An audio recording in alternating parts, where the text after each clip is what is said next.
Alhamdulillah saya sangat bersyukur sekali di siang hari ini dapat bersilaturahim dengan Bapak Ibu sekalian sebagai orang-orang yang sangat penting untuk masa depan generasi muda kita.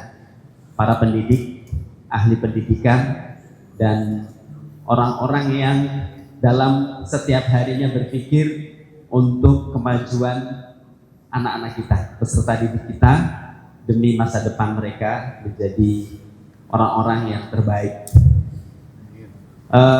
Pertama-tama mari kita panjatkan puji syukur kehadirat Allah Subhanahu wa Ta'ala atas limpahan rahmat, hidayah dan inayahnya kita dapat berkumpul di sini, terutama kita bersama-sama dalam rangka menyambut kedatangan bulan suci Ramadan atau yang sering dikenal dengan tarhib, ya.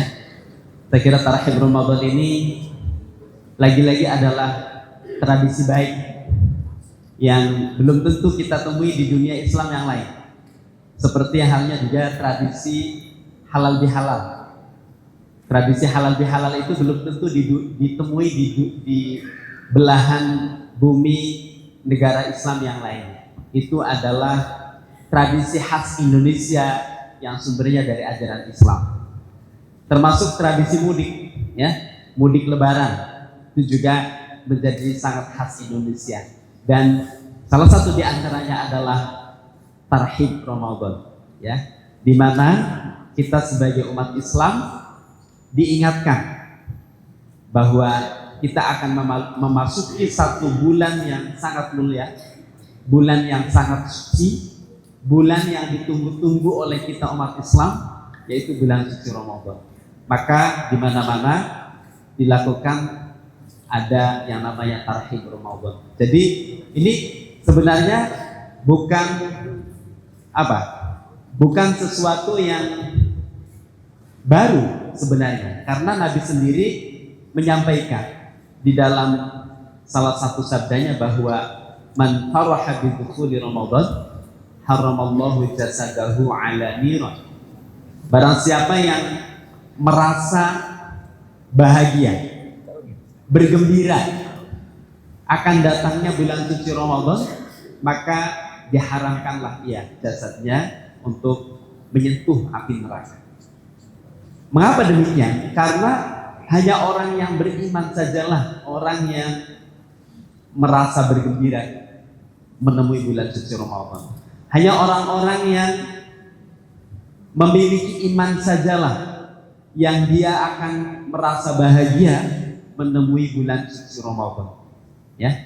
Sehingga orang yang beriman, orang yang beramal soleh, orang yang bertakwa tentu pasti jaminannya adalah surga dari Allah Subhanahu wa Ta'ala. Mudah-mudahan kita menjadi bagian dari itu dan kita tergolong pada orang-orang yang berbahagia memasuki bulan suci Ramadan dan tinggal menunggu detik-detik hari saja, ya.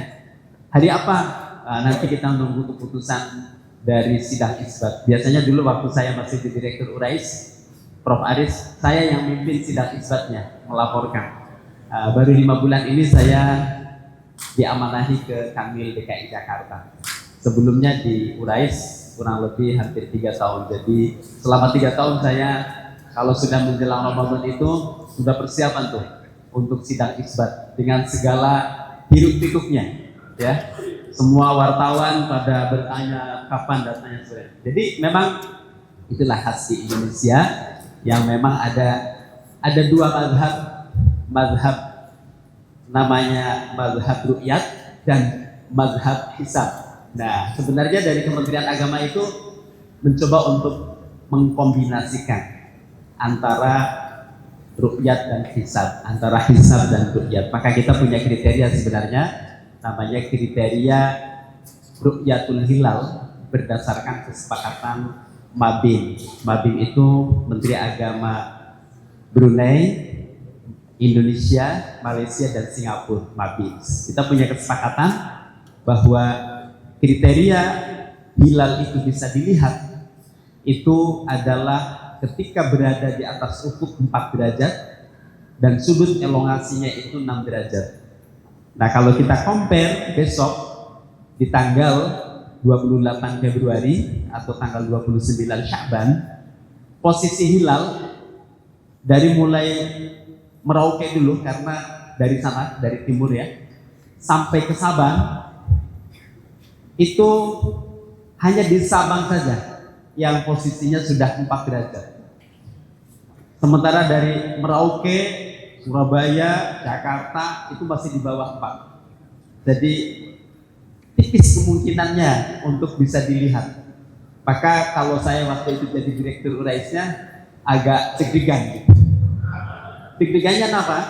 Ya karena posisi hilal sudah agak tinggi, tetapi imkan ru'yahnya sangat tipis dan bisa jadi tidak terlihat. Dan itu potensi perbedaannya sangat besar gitu ya, di antara yang ada di kita gitu. Maka kalau sudah menjelang ini, kalau ditanya ya udah nanti nunggu hasil sidang isbat saja ya, keputusannya tanggal berapa, hari apa, apakah di tanggal, artinya bulan Sya'bannya apakah 29 hari atau 30 hari istiqmal, bergantung kepada hasil dari ru'yatul hilal pada hari itu ya. Terlepas dari hari apa kita mulai bulan suci Ramadan, tetapi kita semua tentu berdoa kepada Allah. Semoga di bulan Sya'ban ini kita diberi keberkahan yang penuh oleh Allah dan kita diberikan panjang umur sehingga kemudian kita bisa menemui bulan suci Ramadan. Allahumma barik lana fi Sya'ban kama barakta fi Rajab wa ballighna Ramadan. Ya Allah, semoga kita semua, terutama yang hadir di sini, senantiasa mendapatkan keberkahan penuh di bulan Sya'ban sebagaimana keberkahan yang penuh di bulan Rajab. Juga semoga kita diberikan panjang umur sehingga kita bisa menunaikan puasa di bulan suci Ramadan yang sebentar lagi akan datang ini. Amin ya robbal. Ini tema tarhibnya luar biasa. Tema tarhibnya adalah Ramadan terbaik. Ya, semoga Ramadan yang akan kita jumpai, Ramadan 1446 ini, menjadi Ramadan yang terbaik dibandingkan dengan Ramadan sebelumnya ya. Dan bagaimana cara kita meraih bulan Ramadan yang akan kita jumpai ini menjadi Ramadan terbaik? Tentu yang pertama dan yang utama harus kita siapkan adalah kita dari hari ini, bahkan mungkin dari sebelumnya, untuk mempersiapkan diri kita memasuki bulan suci dengan hati yang suci ya. Memasuki bulan suci Ramadan dengan hati yang suci, karena dengan hati yang suci itulah maka kita betul-betul siap untuk memasuki bulan suci Ramadan terbaik sesuai dengan yang kita harapkan. Dengan hati yang suci itulah kita insya Allah akan dimudahkan oleh Allah dalam kita terus lebih meningkatkan lagi amaliyah kita selama bulan suci Ramadan, tanpa kita berupaya dari hari ini untuk mempersiapkan diri kita. Mungkin kita akan biasa-biasa saja, tapi kalau kita dari hari ini sudah kita niatkan melalui tarhib yang kita lakukan hari ini, maka insya Allah Ramadan yang akan kita jumpai tentunya sebagaimana yang kita harapkan akan menjadi Ramadan terbaik kita. Bapak Ibu sekalian yang saya hormati, tentu bukan hal yang mudah untuk menjadikan Ramadan kita menjadi Ramadan yang terbaik. Perlu satu komitmen yang kuat dari kita masing-masing. Apa itu komitmen dalam bahasa kitanya? Niat ya. Mari kita luruskan niat kita. Mari kita luruskan hati kita. Maka adalah tradisi yang baik juga ketika kemudian menghadapi bulan suci Ramadan, kita berusaha untuk saling memaafkan satu dengan yang lain. Apa tujuannya? Supaya hati kita bersih, hati kita suci. Ketika hati kita suci dan bersih, maka tentu Ramadan sebagai bulan yang kita sebut sebagai bulan yang suci itu akan bertemu dengan kita. Hadirin yang dirahmati Allah Subhanahu wa taala. Oleh karenanya Allah Subhanahu wa taala di dalam surat Al-Baqarah mengawali perintah berpuasa itu dengan seruan ya ayyuhalladzina amanu. Wahai orang-orang yang beriman. Diserukan kepada orang-orang yang beriman. Karena ibadah puasa itu adalah ibadah yang sangat-sangat spesial. Ibadah yang berbeda dengan ibadah lainnya. Kalau ibadah lainnya itu adalah berupa tindakan. Ibadah lainnya itu adalah berupa action. Tapi kalau ibadah puasa itu bukan berupa action. Ibadah puasa itu adalah ibadah yang meninggalkan sesuatu. Ya, berbeda dengan sholat. Sholat kita melakukan. Tapi kalau puasa definisinya adalah meninggalkan. Meninggalkan apa? Makan, minum, ya, dan hal-hal yang membatalkan ibadah puasa. Berbeda dengan amaliyah lain, sedekah. Sedekah tindakan, memberikan, ya kan? Haji apalagi kelihatan. Puasa beda. Puasa itu adalah amaliyah yang sifatnya rahasia. Tidak ada yang tahu kecuali kita sendiri dan Allah Subhanahu wa ta'ala. Oleh karena itu, puasa itu adalah ibadah yang sangat-sangat spesial. Kata Allah Subhanahu wa ta'ala, "Fasawmu li wa ana ajzi bihi." Puasa itu adalah ibadah yang spesial, hubungannya dengan aku dan akulah yang langsung membalasnya. Kenapa? Karena tidak ada yang tahu seseorang itu puasa kecuali dirinya dan Allah Subhanahu wa ta'ala. Nah, inilah perbedaan puasa dibandingkan dengan ibadah-ibadah yang lain. Dan ibadah puasa itu adalah ibadah yang disyariatkan oleh Allah Subhanahu wa ta'ala tidak hanya untuk umat Nabi Muhammad sallallahu alaihi wasallam. Umat sebelum Nabi Muhammad sallallahu alaihi wasallam itu juga sudah diperintahkan oleh Allah untuk berpuasa. Maka disebutkan di dalam ayat tersebut, kama kutiba 'alal ladzina min qablikum. Sebagaimana ibadah puasa itu juga telah Allah wajibkan untuk umat-umat sebelum kami. Ini menandakan bahwasanya ibadah puasa ini adalah ibadah yang sangat universal. Kalau ditinjau dari sisi syariat tadi, ya, dari sisi syariat tentu ibadah puasa ini adalah merupakan ibadah yang kita jadi itu menjadi selain adalah rukun Islam, ya, juga merupakan ibadah yang hubungannya langsung dengan Allah Subhanahu wa ta'ala. Ya. Maka dari itu hadirin sekalian, bulan suci Ramadan selain adalah bulan Al-Quran. Mengapa disebut sebagai bulan suci? Karena memang ada satu ibadah spesial yang Allah perintahkan kepada kita untuk menunaikannya, yaitu adalah ibadah puasa. Dan kalau kita tinjau ibadah puasa ini dari berbagai pandangan ilmiah, ya, banyak saya kira penelitian-penelitian yang memberikan satu bukti yang tidak terbantahkan bahwa ibadah puasa itu sangat selaras dengan kesehatan kita. Ya, orang kalau ingin sehat dia berpuasa. Maka ada hadis yang menyebutkan sumu tasihhu, berpuasalah kamu maka kamu akan sehat. Sehingga ibadah puasa ini tentu adalah ibadah yang tidak hanya secara syariat sangat-sangat dianjurkan dan wajib, tetapi secara kesehatan juga adalah ibadah yang sangat sejalan dengan prinsip kesehatan. Dan orang kalau dia itu rajin berpuasa, maka dia akan lebih sehat. Silakan Prof. Ya, silakan Prof. Makasih Prof. Toto.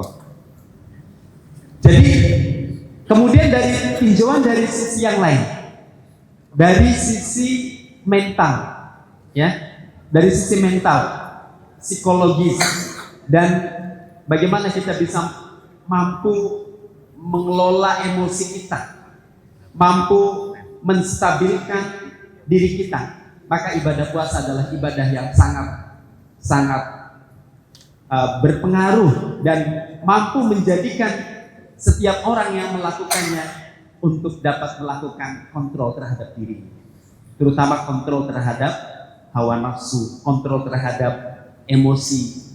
Mungkin kalau emosi kita tidak bisa kita kendalikan, maka berlatih dengan puasa, insya Allah kita akan mampu menjadi pribadi yang lebih wise, lebih bijak. Selain secara sosial, ibadah puasa juga merupakan ibadah yang memiliki hikmah untuk kita dapat merasakan bagaimana orang yang kelaparan, bagaimana orang yang mengalami keterbatasan dan lain sebagainya. Maka dari itu, hadirin sekalian, bulan suci Ramadan itu adalah betul-betul bulan yang menjadi momentum bagi kita untuk terus memperbaiki kualitas diri kita. Tentu seberapa kualitas diri kita akan menjadi setelah puasa, itu salah satunya ditentukan melalui proses dalam kita menjalani bulan suci Ramadan seperti apa.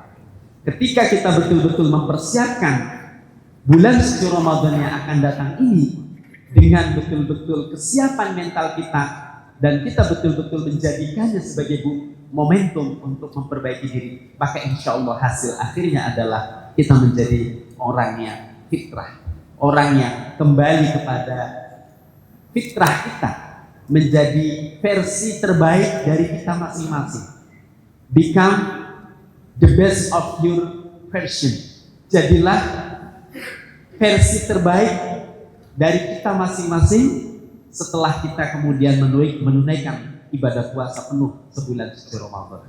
Ya, maka sekali lagi hadirin sekalian yang saya hormati, saya sendiri tentu mengajak diri saya dan kita semua untuk bagaimana kita mempersiapkan memasuki bulan suci Ramadan itu dengan hati yang penuh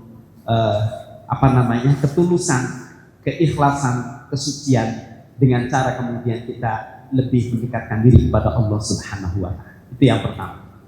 Kemudian yang kedua, bulan suci Ramadan selain adalah bulan di mana di situ kita disyariatkan untuk berpuasa, adalah bulan di mana Al-Qur'an diturunkan. Mengapa bulan suci Ramadan adalah bulan yang mulia? Jawabannya karena di bulan suci Ramadan itulah Al-Qur'an diturun. Lalu kemudian di bulan suci Ramadan itu ada satu malam yang namanya malam Lailatul Qadar. Inna anzalnahu fi Lailatul Qadar. Ada malam Lailatul Qadar.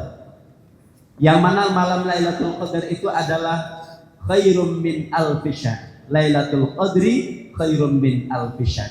Yaitu malam yang kualitasnya lebih baik dari 1000 bulan. Kalau dihitung 1000 bulan itu kurang lebih 83 tahun. Ya, itu lebih baik kualitasnya. Mengapa? Malam Lailatul Qadar itu adalah malam paling mulia dan kualitasnya menjadi lebih baik dari 1000 bulan. Jawabannya adalah karena pada malam itu Al-Quran diturun. Mengapa umat Nabi Muhammad Sallallahu Alaihi Wasallam adalah menjadi umat yang paling mulia? Jawabannya adalah karena umat Nabi Muhammad Sallallahu Alaihi Wasallam adalah umat yang mendapatkan Al-Quran. Jadi kesimpulannya, kalau kita ingin mulia hidup kita, kalau kita ingin bahagia dunia dan akhirat hidup kita, kalau kita ingin menjadi orang yang become the best of your version, menjadi versi terbaik dari diri kita, maka jawabannya adalah hiduplah bersama Al-Quran. Karena Al-Quran itu adalah merupakan guidance, petunjuk bagi kehidupan kita, seperti halnya pabrikan Jepang ketika dia mengeluarkan produk mobilnya, maka di situ ada manual, di situ ada panduan bagaimana cara menggunakan mobil itu, bagaimana mengisi bensinnya, bagaimana kalau rusak, bagaimana kalau ada yang tidak jalan, ada manualnya. Allah mengeluarkan satu produk terbaik, makhluk terbaik yang namanya adalah manusia. Maka Allah juga menyertakan di dalamnya ada manual, petunjuk bagi kita sebagai manusia, yaitu berupa kitab suci Al-Quran. Maka kalau kita ingin selamat hidup kita, kalau kita ingin sukses hidup kita, kalau kita ingin jalannya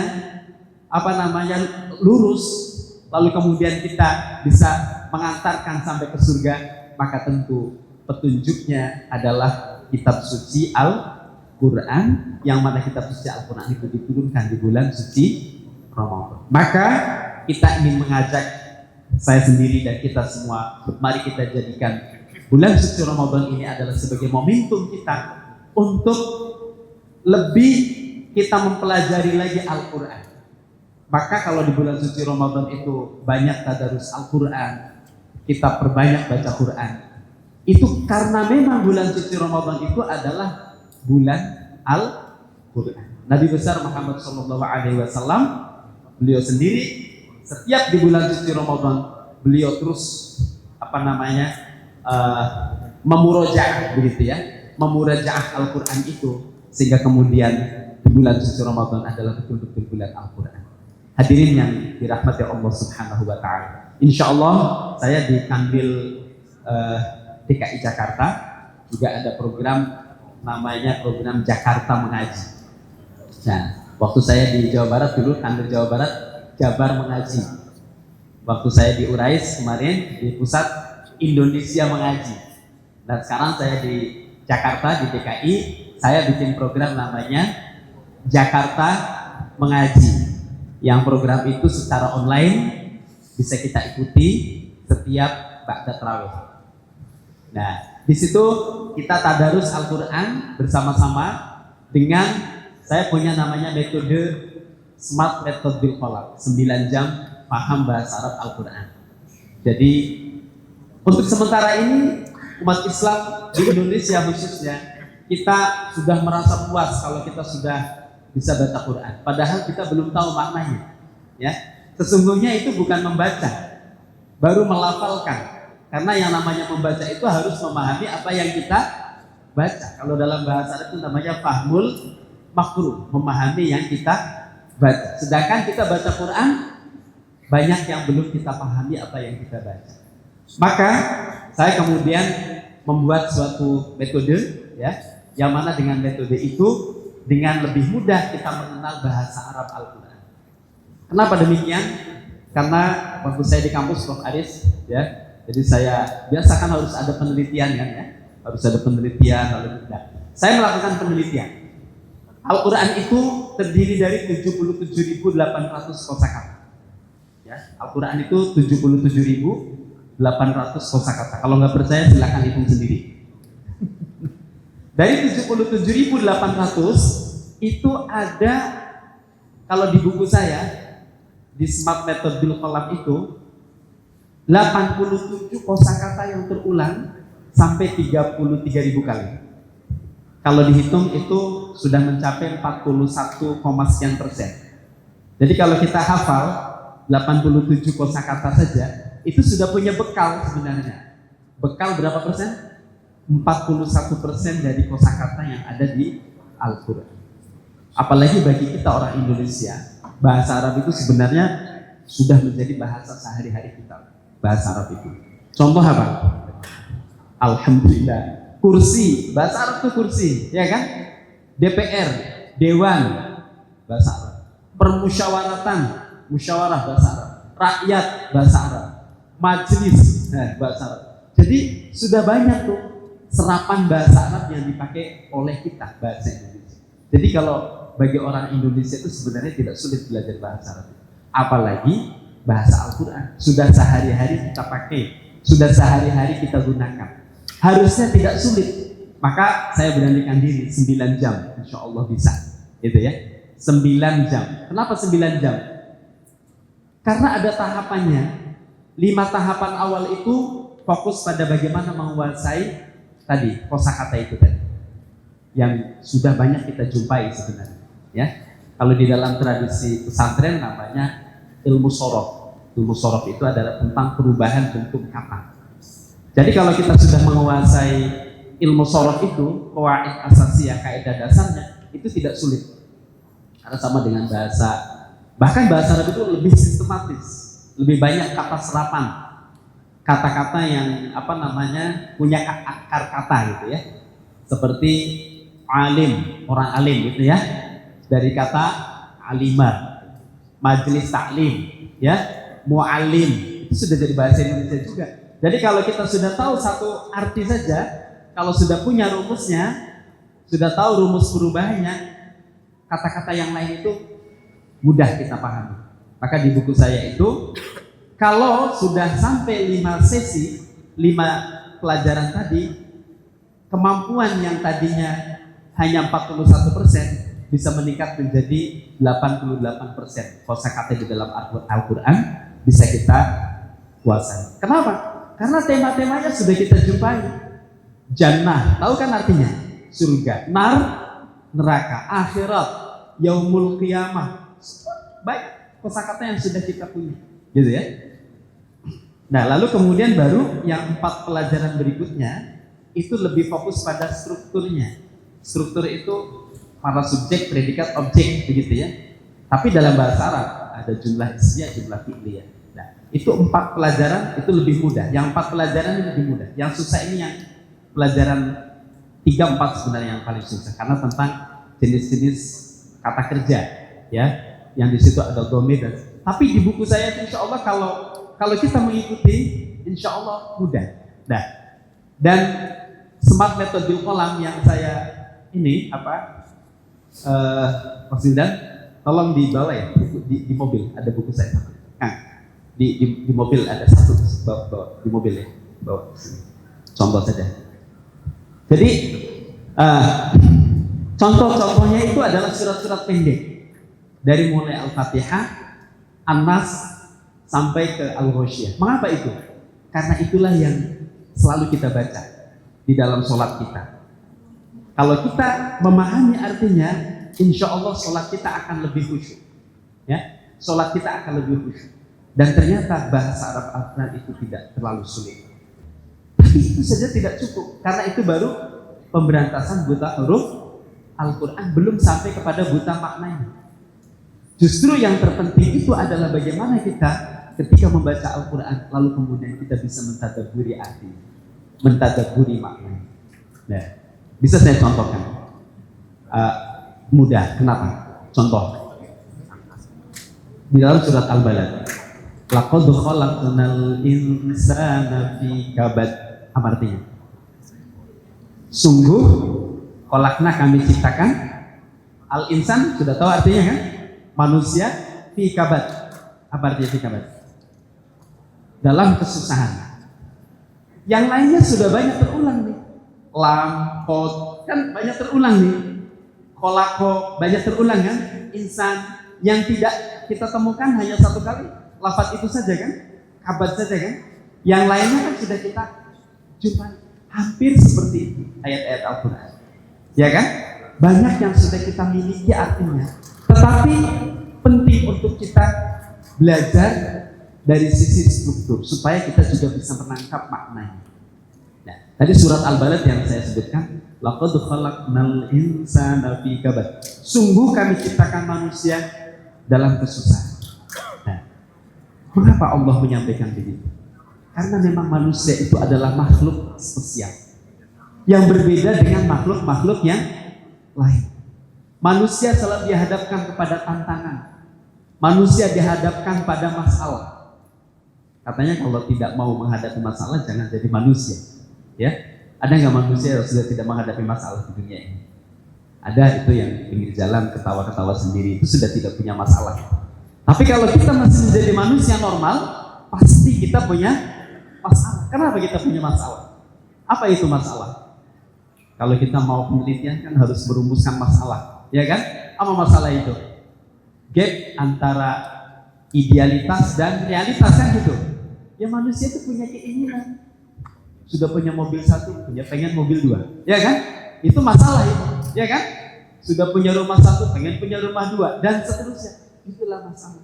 Maka manusia itulah memang dihadapkan pada masalah. Tetapi dengan masalah itulah manusia akan menjadi maju. Ya, dengan persoalan itulah manusia akan terus ditantang menjadi lebih maju, dan lebih maju. Berbeda dengan makhluk yang lain. Malaikat itu makhluk yang tidak ada masalah, tidak punya keinginan, diciptakan oleh Allah dia sudah saja. Kalau manusia tidak, banyak keinginannya. Nah, maka disebutkan di dalam Al-Quran itu laqad khalaqnal insana fi kabad. Sungguh kami ciptakan manusia dalam kesusahan. Nah, surat-surat pendek itu, ibu bapak sekalian, yang tadi saya maksud dari Al-Fatihah, An-Nas, terus itu rata-rata isinya adalah tentang manusia, tentang diri kita. Isinya adalah petunjuk bagi kita untuk menghadapi ragam persoalan di dalam kehidupan kita. Maka itu sangat cocok kalau kita baca setiap sholat. Tujuannya apa? Antara lain adalah untuk mengingatkan kita. Contoh lain misalnya, surat Al-Insyirah. Bagaimana bunyinya?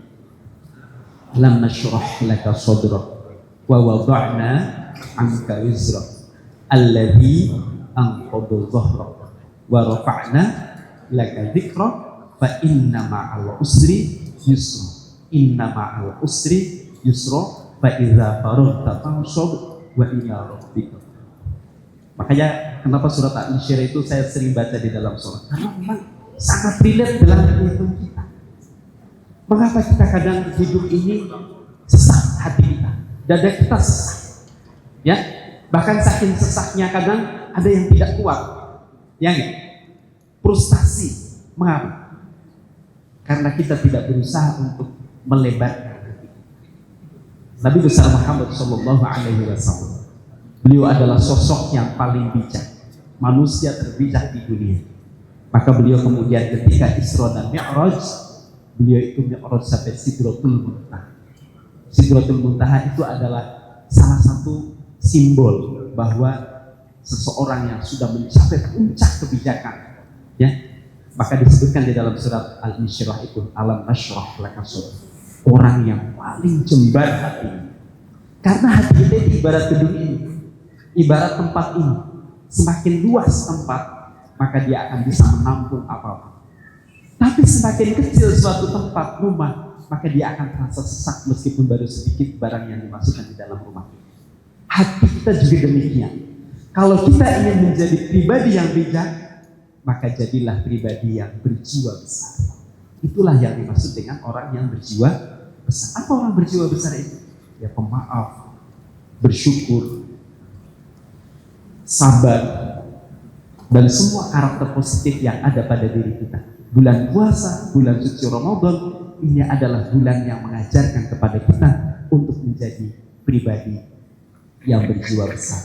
Alam nashrah laka sadrak. Kalau kita sudah menjadi pribadi yang berjiwa besar, maka apa yang dapat kita peroleh? Wa wada'na anka wizrak. Kami akan lepaskan beban-beban yang ada pada pundak. Sementara ini kadang kita pernah, ya kan? Beban sangat berat maksud. Nah ini tadi yang saya ceritakan. Saya punya buku namanya Smart Method Bil Qalam, ya. Yang ini akan kita bedah di dalam selama bulan suci Ramadan, ada tarawih secara online. Nanti saya share kalau ada yang mau ikut. Dan buku ini juga sudah bisa di download PDF-nya karena saya sudah wakafkan. Siapapun boleh boleh mendownload dan bisa menggunakannya. Nah, kembali ke nanti ini khusus untuk Prof Arif. Jadi sekali lagi ibu bapak sekalian, surat-surat pendek di dalam Al-Quran itu banyak berisi motivasi untuk kehidupan kita. Salah satu contohnya tadi di surat Al-Insyirah.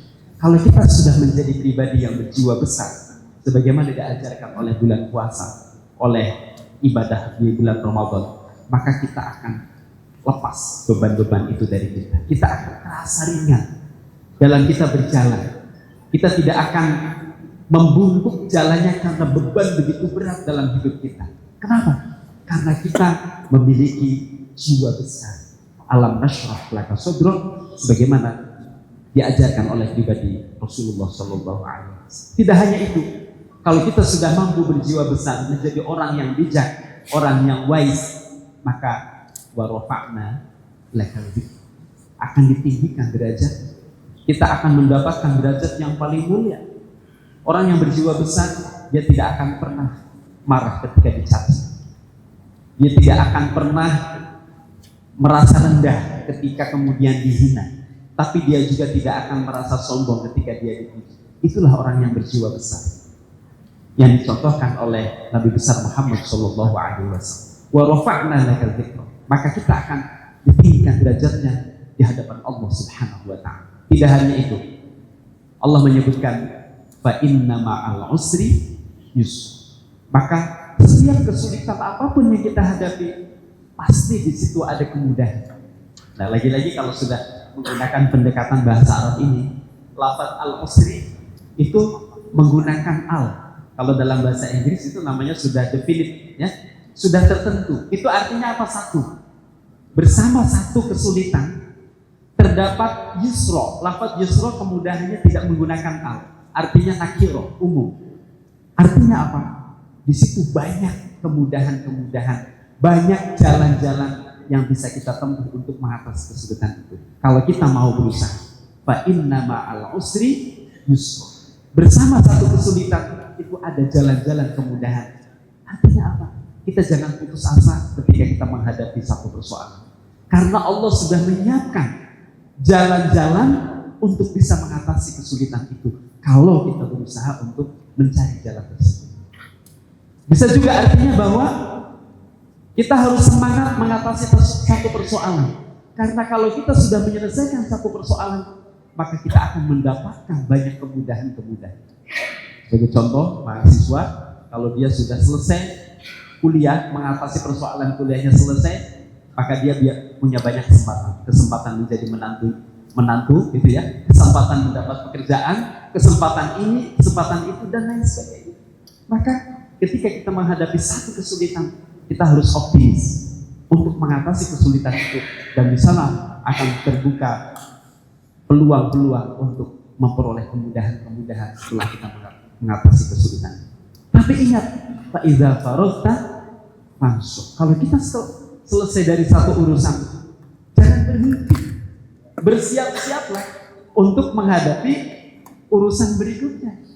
Jangan tidur, jangan kemudian kita terlena. Fa iza faragta fansub wa ila rabbika farghab. Dan tetap prioritas kita adalah keriduan Allah Subhanahu wa taala. Ini saya kira contoh bahwasanya surat-surat pendek itu sangat relate dengan kehidupan kita, dan itulah yang sering kita baca di dalam sholat. Kalau kita paham artinya, memahami maknanya, mentadabburi isinya, insya Allah akan semakin khusyuk sholat kita. Insya Allah akan semakin membuat kita lebih berkualitas dalam kehidupan kita menghadapi persoalan yang kita hadapi. Kenapa? Karena kita terus berada di bawah sinaran petunjuk Al-Quran. Kita terus berada di bawah hidayah petunjuk yang telah Allah berikan kepada kita. Karena memang Al-Quran adalah manual petunjuk bagi kehidupan kita. Oleh karena itu, yang kedua ini, marilah kita manfaatkan momentum bulan suci Ramadan itu untuk kita semakin mencintai Al-Quran. Untuk semakin kita terus mempelajari isi kandungannya, kemudian kita mengimplementasikan nilai-nilai Al-Quran itu di dalam kehidupan kita. Karena Al-Quran itu adalah syahrul Ramadan alladzi unzila fihi Al-Quran. Bulan Ramadan itu adalah bulan yang di dalamnya Al-Quran diturunkan. Jadi kalau ada yang mau ikut bergabung, ya, di setiap Senin, Selasa, Rabu, Kamis, insya Allah ba'da tarawih kita akan melakukan kajian tadarus Al-Quran dengan judul Jakarta Mengaji. Tapi tema utamanya adalah become the best of your version based on Al-Quran. Jadilah versi terbaik dari tiap diri kita berdasarkan Al-Quran. Seperti temanya Tarhib sekarang ini, menjadi Ramadan terbaik. Itu artinya adalah menjadikan Ramadan tahun ini adalah sebagai sebuah momentum untuk menjadikan diri kita menjadi versi terbaik kita, Bapak Ibu sekalian.